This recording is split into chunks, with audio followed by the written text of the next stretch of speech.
Hello friends, सभी को इस academy द्वारा सभी का स्वागत है। 11th के फैकल्टीज़ 11th के ब्रँच में 11th सायन्स ब्रँचमध्ये आपल्या सर्व 11वीच्या विद्यार्थ्यांचं स्वागत। विद्यार्थी मित्रांनो, तुम्ही 11th सायन्समध्ये प्रवेश घेत असताना एक मोठं ध्येय समोर ठेवून आणलात, म्हणजे प्रवेश केलात। त्या ध्येयाचं आणि त्या ध्येयाला साध्य करण्यासाठी तुम्हाला काय करायचं आहे, खूप मोठा युद्धाचा भाग आहे इथं। ज्या पद्धतीनं एखादं युद्ध जिंकायचं असेल तर आपण पहिला सुरू युद्धाची प्लॅनिंग करतो, त्यानंतर युद्ध व्यूहरचना करतो। आपण युद्ध कसं लढायचं असतं, प्रतिस्पर्धी कोण आहे त्याचा विचार करून आपल्याला ठरवावं लागतं। आपल्याकडे 3 प्रतिस्पर्धी आहेत। मेडिकल ग्रुपचे विद्यार्थी असतील तर 3 विषयाची प्रतिस्पर्धी आहेत, त्यात physics, chemistry, biology. Math engineering ग्रुपचे विद्यार्थी असतील तर त्याला 3 प्रतिस्पर्धी आहेत, फिजिक्स, केमिस्ट्री, मॅथमॅटिक्स। पण या 3 प्रतिस्पर्ध्यांना जिंकण्यासाठी तुम्हाला प्लॅन करावा लागतो। फिजिक्ससाठी वेगळा प्लॅन, बायोसाठी वेगळा प्लॅन, केमिस्ट्रीसाठी वेगळा प्लॅन आणि मॅथमॅटिक्ससाठी सुद्धा वेगळा प्लॅन लागतो। चला मग आज आपण सुरू करूया फिजिक्स या विषयाचा सुरुवातीपासूनचा अभ्यास।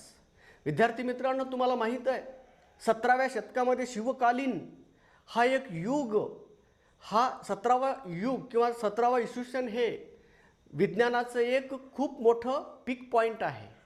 विज्ञानाची सुरुवात, खऱ्या अर्थानं विज्ञानाची सुरुवात 17व्या शतकामध्ये शिवकालात, जसं रणांगणावर शिवछत्रपती शिवाजी महाराजांचा महाराष्ट्र गाजत होता, त्याच पद्धतीनं विज्ञान या ब्रँचमध्ये न्यूटनचा इतिहास, न्यूटनचे विचार इथं गाजत होत असतात।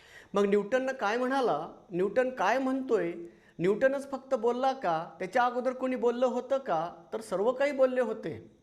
पण सर्वांचे विचार आणि न्यूटनचे विचार हे मात्र भिन्न आहेत। म्हणून स्वाभिमानानं सांगावं असं वाटतं की 17वा सेंचुरी हा आपल्या युगातला, या विज्ञानाच्या युगामधला खूप मोठा अचिव्हमेंट आहे। तर मग न्यूटनच्या मेकॅनिक्सपासून आपण सुरू करत असताना मित्रांनो, ॲरिस्टॉटलची फॉलसी काय होती आणि न्यूटनचे विचार काय होते याचा समन्वय साधतोय आणि तुम्हाला फिजिक्सकडे घेऊन येतोय। फिजिक्स हा विषय ड्राय सब्जेक्ट मानला जातो, पण फिजिक्स हा विषय इंटरेस्टिंग करण्यामध्ये शिक्षकाचं श्रेय असतं। मित्रांनो, तुम्हाला माहीत आहे की आपलं विश्व काय आहे, कारण सायन्सच्या व्याख्येतच आपण बोलतोय, the systematic experimental study of the phenomenons in the universe called as science. सायन्सच्या व्याख्येतच आपण युनिवर्स हा शब्द वापरतोय। केवळ विज्ञान हे पृथ्वीसाठी बांधलेलं नाही आहे, विज्ञान हे सर्व विश्वाला बांधलेलं आहे। मग विश्वाची व्याख्या आहे तुमच्याकडे, तर विश्वाची व्याख्या आपल्याला द्यायचं आहे आणि फिजिक्सकडे घेऊन जायचं आहे। मला विद्यार्थ्यांनो, आपण कुठं असतो, पृथ्वी एका प्लॅनेटवर असतो। पृथ्वी हा कुणाचा भाग आहे, सूर्याचा भाग आहे। सूर्य कुणाचा भाग आहे, सूर्य ब्लॅक होलचा भाग आहे। ब्लॅक होल कुणाचा भाग आहे, विश्वाचा भाग आहे। म्हणजे विश्व, युनिवर्स कशाला म्हणतोय, ज्या विश्वामध्ये असंख्य ब्लॅक होल आहेत, असंख्य ब्लॅक होलला एक एक आपण काय म्हणतोय, गॅलेक्सी म्हणतोय। आणि एका एका गॅलेक्सीमध्ये लाखो सूर्य असतात आणि एका एका सूर्याला असंख्य असे प्लॅनेट आहेत। मग आपल्या नशिबाला, आपण ज्या ग्रहावर आपण जन्मलोय त्या ग्रहाचं नाव पृथ्वी आहे आणि या पृथ्वीवर आपण जगत असताना पृथ्वीबद्दलचं ज्ञान हे फक्त जग मानतो आपण। आपल्या या पृथ्वीच्या संबंधित असलेला हा एक सूर्य आपल्या नशिबाला आलेला आहे आणि याला आपण सूर्यमाला असं म्हणतोय। विद्यार्थी मित्रांनो, आपल्या जगामध्ये, या विश्वामध्ये जे काही आहे, everybody in the universe is always in relative motion. Relative मोशनमध्येच आहे। नथिंग इज ॲट रेस्ट, कुणीच रेस्ट नाही आहे. इव्हन दो आपल्या या पृथ्वीवरचे दगड असो की आपल्या या पृथ्वीवरच्या मोठमोठ्या उंच उंच बिल्डिंग असो, हे सुद्धा रेस्ट नाही आहेत. Everybody is in motion with respect to the another body. का असं का असावं? प्रत्येकजण मोशनमध्ये का आहे? आपण म्हणतो अरे स्पर्धेचं युग आहे. आत्तापासून स्पर्धा नाही आहे, अगदी या पृथ्वीच्या जन्मापासूनची स्पर्धा आहे. पृथ्वीच्याच सोडा, या विश्वाच्या निर्मितीपासूनची स्पर्धा आहे. विश्वामधला प्रत्येक बॉडी हा मोशनमध्ये आहे आणि ते रिलेटिव्ह मोशनमध्ये आहे. याचं कारण काय आहे? याचं कारण शोधण्यासाठी आपण बिग बँग नावाची थिअरी शिकतोय. विश्वाची निर्मिती कशी झालेली आहे याचा विचार आपण करत असताना ॲटमवर न्यूट्रॉन मारला जातो, न्यूक्लियसवर न्यूट्रॉन मारला जातो, न्यूक्लियसला तोडलं जातं, झिरो ग्रॅव्हिटीला नेऊन तोडलं जातं आणि त्या न्यूक्लियसचा प्रत्येक तुकडा कसा फिरतोय त्याचा विचार करून आपण निसर्गाबद्दल बोलतोय, या विश्वाबद्दल बोलतोय. विश्वामध्ये सर्वजण एकमेकाच्या रिलेटिव्ह मोशनमध्येच आहे. आपण म्हणतोय पृथ्वी सूर्याभोवती फिरते. का फिरते याचं कारण आहे, कारण पृथ्वी हे सूर्याचं पिल्लू आहे. कारण पृथ्वीला जन्म देणारा सूर्य आहे आणि सूर्याभोवती पृथ्वीभोवती कोण फिरतं? चंद्र फिरतो. कारण चंद्र हा पृथ्वीचं पिल्लू आहे. कारण चंद्र हा पृथ्वीपासून बनलेला आहे, पृथ्वी सूर्यापासून बनलेली आहे, सूर्य ब्लॅक होलपासून बनलेला आहे आणि ब्लॅक होल एका महाभयंकर अशा ताऱ्यापासून बनलेला आहे. म्हणून आता जिथं आपण ब्लॅक होल हा कन्सेप्ट वापरतो, काय असेल ते ब्लॅक होल? तर ब्लॅक होल हा अशी संकल्पना आहे मित्रांनो, जसं आपण दिवाळीला एखादा फटाकडा उडवतो आणि फटाकडा उडवल्यानंतर जो स्फोट होतो तेव्हा त्या ज्या ठिकाणी तुम्ही ठेवला होता तिथं फटाकड्याचा एक छोटासा तुकडा सुद्धा राहत नाही आहे. पण आपण त्या सर्व तुकड्याचा मास तिथं आहे असं सपोज करतोय. हाच जर फटाकडा आपण जर झिरो ग्रॅव्हिटीच्या स्पेसमध्ये नेऊन फोडला असता तर त्या फटाकड्याचा प्रत्येक तुकडा त्या ज्या ठिकाणी तुम्ही स्फोट केलेला आहे त्या पॉईंटच्या भोवती फिरत राहिला असता. का? आता आपल्या जमिनीवरचा तुकडा हा खाली का पडला? फटाकड्याचा प्रत्येक तुकडा खाली का पडला? याचं कारण काय आहे? तर याचं कारण आहे ग्रॅव्हिटेशनल फोर्स ऑफ अट्रॅक्शनमुळं. मग पृथ्वीचं ग्रॅव्हिटेशनल फोर्स नसतं तर ते प्रत्येक तुकडा हा त्या सेंटर जिथं आपण तुम्ही स्फोट केलात त्याच्या सभोवताली फिरत राहिला असता. अगदी हीच संकल्पना विश्वाची आहे बाळांनो. एक महाभयंकर तारा होता. तुम्ही म्हणाल की सर ताऱ्यामध्ये काय झालं? मग महाभयंकर तारा होता असा हा अनुमान आहे आणि याच बिग बँग थेअरीनुसार आपण विचार केला आणि ते यशस्वी पण झालेलं आहे की खरंच विश्व एका महाभयंकर ताऱ्यापासून बनलेलं आहे. तुम्ही म्हणाल मग तारा का फुटला? तर तारा का फुटला याचं सुद्धा कारण आहे मित्रांनो. न्यूटन्स लॉ ऑफ ग्रॅव्हिटेशन काय सांगतं?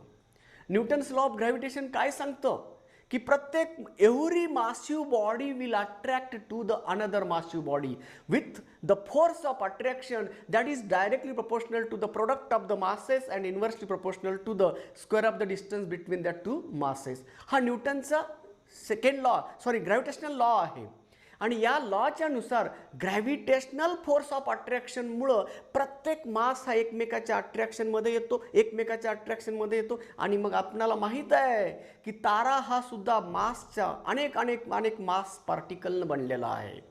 मग आता या मासमध्ये या ॲटममध्ये दोघांचं अट्रॅक्शन होऊ लागलं. हा महाभयंकर असा तारा, याच्यामधला हा ॲटम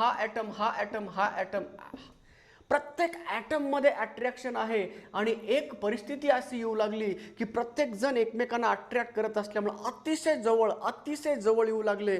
तर तुम्हाला माहीत आहे विद्यार्थी मित्रांनो, आपण आपल्या या समाजामध्ये सुद्धा आपण काही व्यक्तीला प्रेमानं आपण जवळ घेत असतो. इतकं प्रेम करतो की दोघांना एकमेकांशी भेट घेतो. दोघांचं अट्रॅक्शन वाढत जातं. कुठंपर्यंत वाढत जातं?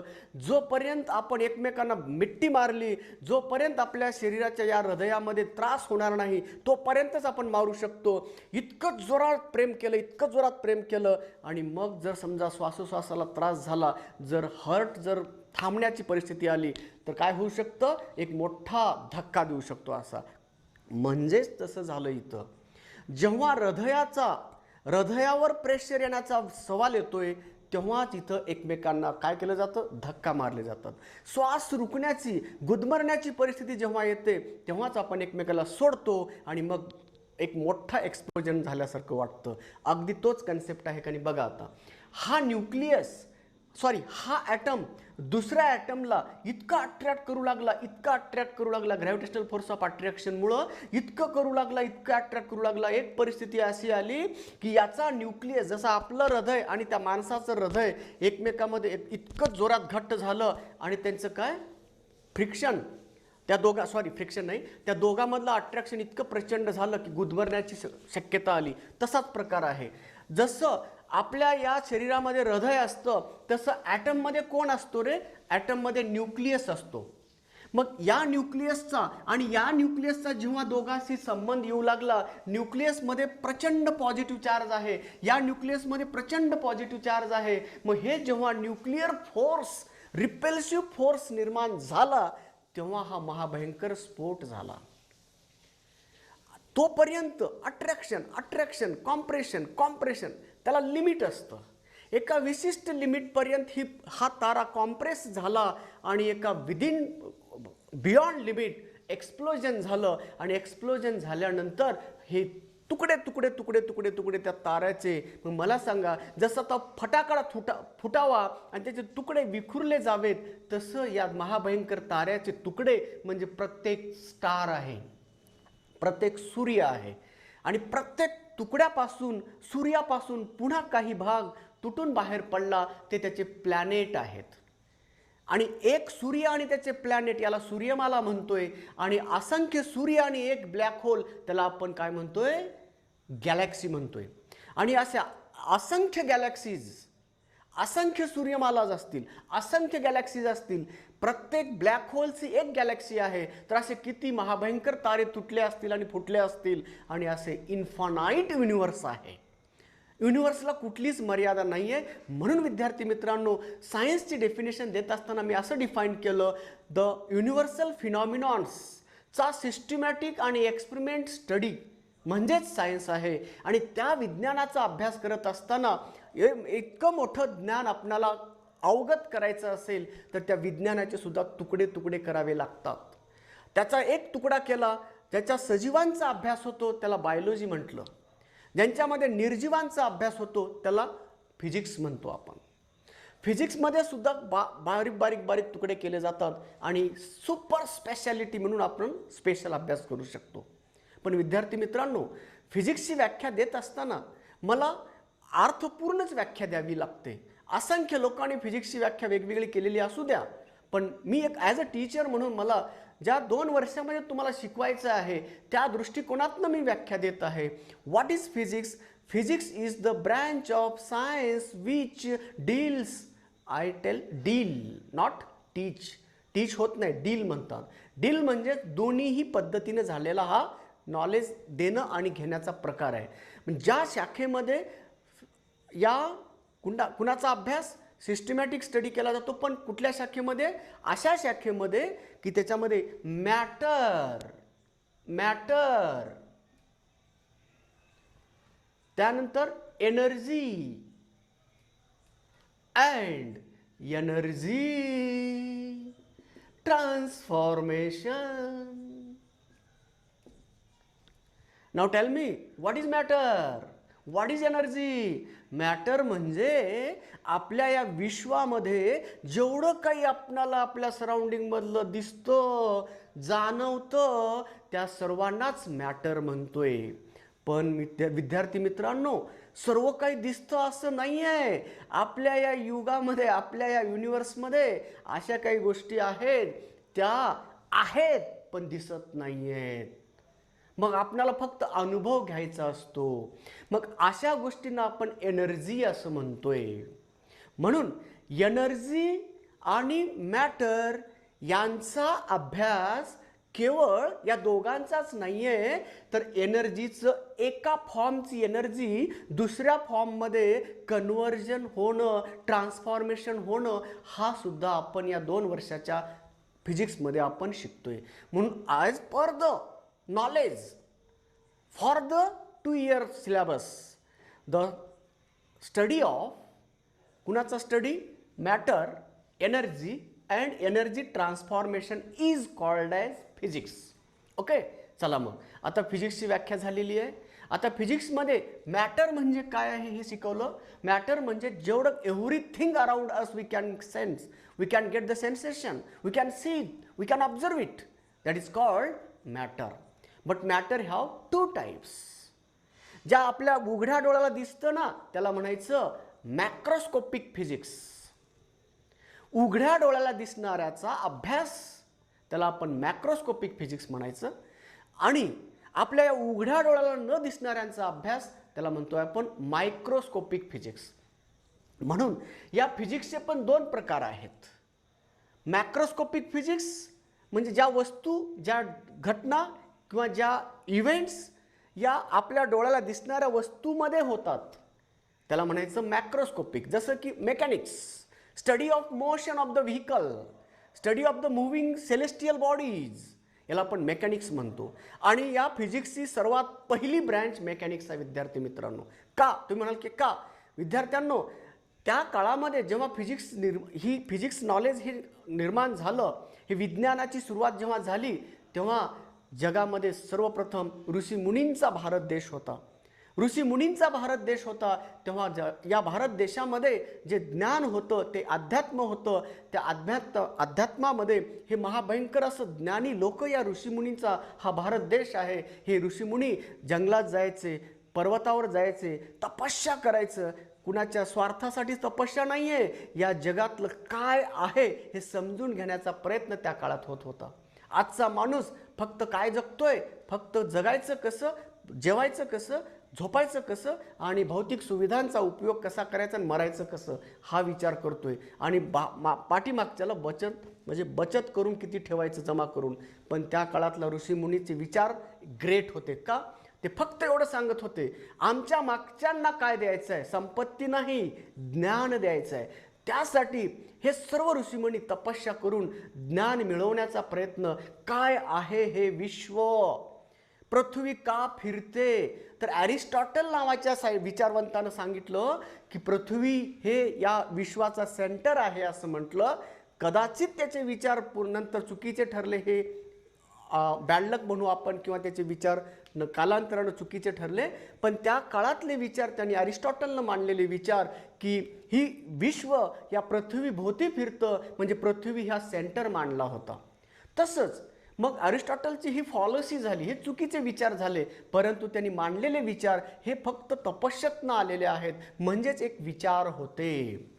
पण कालांतरानं असं लक्षात आलं की हे पृथ्वी हे केंद्र नाही, सूर्य हा पृथ्वीचा केंद्र, म्हणजेच सूर्याभोवती पृथ्वी फिरते.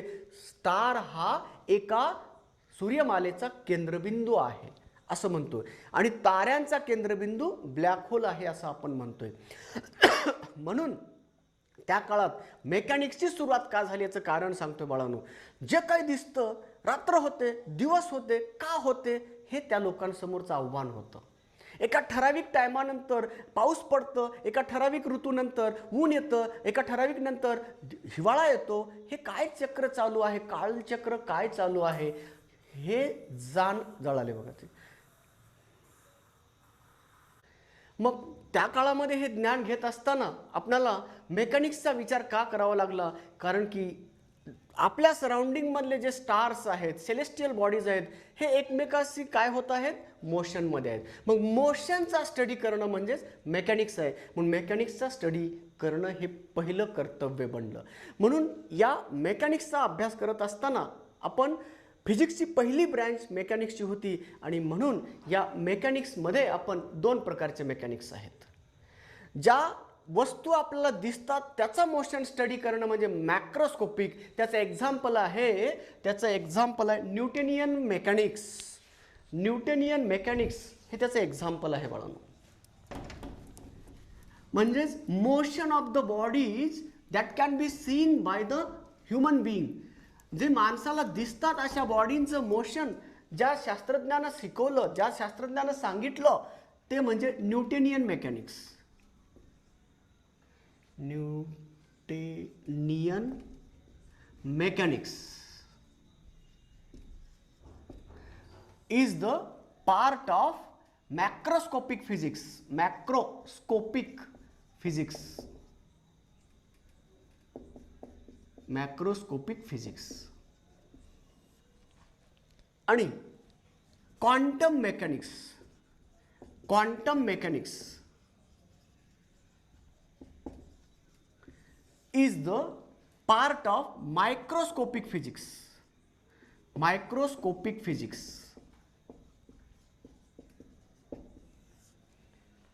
म्हणून फिजिक्समध्ये हे दोन पार्ट आहेत, मेकॅनिक्समध्ये दोन पार्ट आहेत.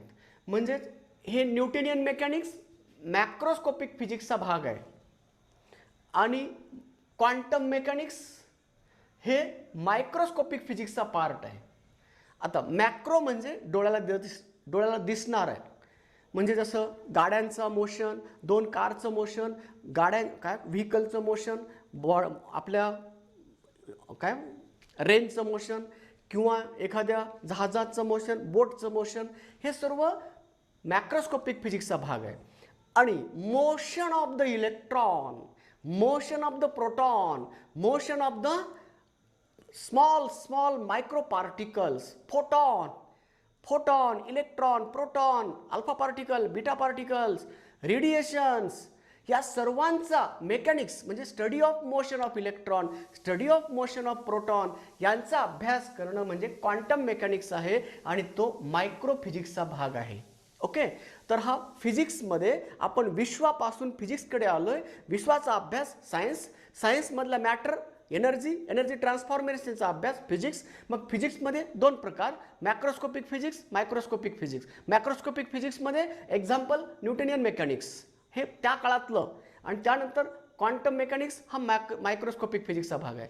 परंतु जसं जसं माणूस ज्ञान अवगत करू लागला तसं तसं सुपर स्पेशालिस्ट ब्रँचेस तयार होऊ लागल्या.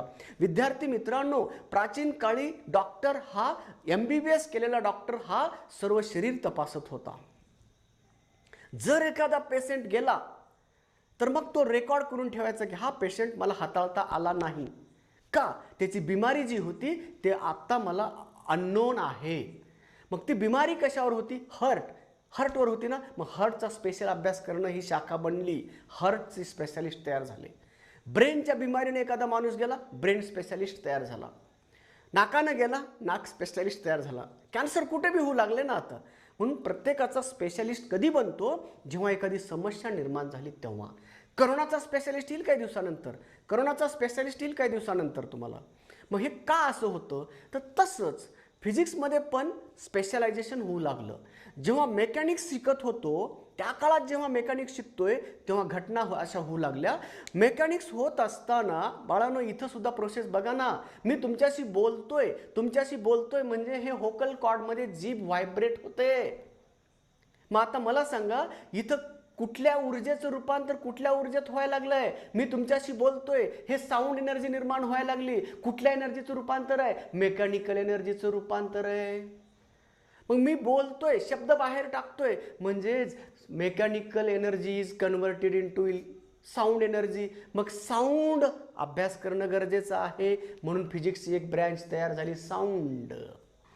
त्यानंतर जेव्हा व्हायब्रेशन होतं किंवा कोलिजन होतं, फ्रिक्शन होतं, रिलेटिव्ह मोशन होतं, घासले जातात. घासले गेले म्हटल्यानंतर तिथं हीट निर्माण होते.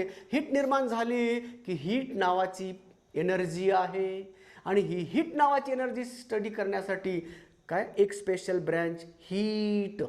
म्हणजे फिजिक्समध्ये टोटल 6 ब्रँचेस आपण निर्माण केलेत. आपला स्वार्थ आहे, आपला स्वार्थ म्हणजे NCERTचा स्वार्थ आहे. फिजिक्सला चांगल्या पद्धतीने ग्रास्प करायचं असेल तर फिजिक्सचे हे 6 सुपर स्पेशालिस्ट, 6 शाखा लक्षात घ्या.